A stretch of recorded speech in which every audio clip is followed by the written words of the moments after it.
সড়কের এক পাশ দখল করে সারিবদ্ধভাবে রাখা হয়েছে ট্রাক, অন্য পাশ দিয়ে ঝুঁকি নিয়ে চলছে যানবাহন।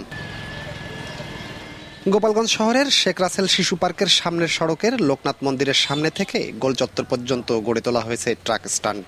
এ কারণে 2 লেনের সড়ক সংকীর্ণ হয়ে 1 লেনে পরিণত হয়েছে। তৈরি হচ্ছে যানজট, ঘটছে দুর্ঘটনাও। এতে ভোগান্তিতে পৌরবাসী। বাচ্চাদেরকে নিয়ে হাঁটার জন্য প্রতিবন্ধকতা সৃষ্টি হয়েছে। ট্রাক সবসময় থাকে, আমাদের যাওয়া আসার জন্য খুব এখানে কষ্টকর।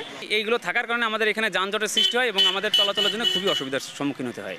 রিক্সা চলাচল, জনগণের হাঁটায় চলাচল, অসুবিধা, সমস্ত দিক দিয়ে অসুবিধা আছে। আমরা যাতে না, অন্যটা গাড়ি আসলেও যেতে পারে না, সবসময় যানজট লেগেই থাকে। ট্রাক মালিক সমিতি বলছে, বারবার জানানোর পরও শুধু আশ্বাস দেওয়া হলেও নির্মাণ করা হয়নি ট্রাক টার্মিনাল। তাই বাধ্য হয়ে সড়কে ট্রাক রাখছেন বলে জানান তারা। আমরা ব্যাট দেই, ট্যাক্স দেই, সবকিছু আমরা ঠিকমতো দেই। অনেক জায়গায় গেছি, আমাদের দেবে বলে কোনো টার্মিনাল দিচ্ছে না। বিকাশে কম খরচে ক্যাশ আউটের লিমিট বেড়ে 50,000, প্রিয় এজেন্টও 2টা। হাজার হাজার গাড়ি এখানে লোড আনলোড হয়, তাদেরও আমাদের কোনো ব্যবস্থাই নাই।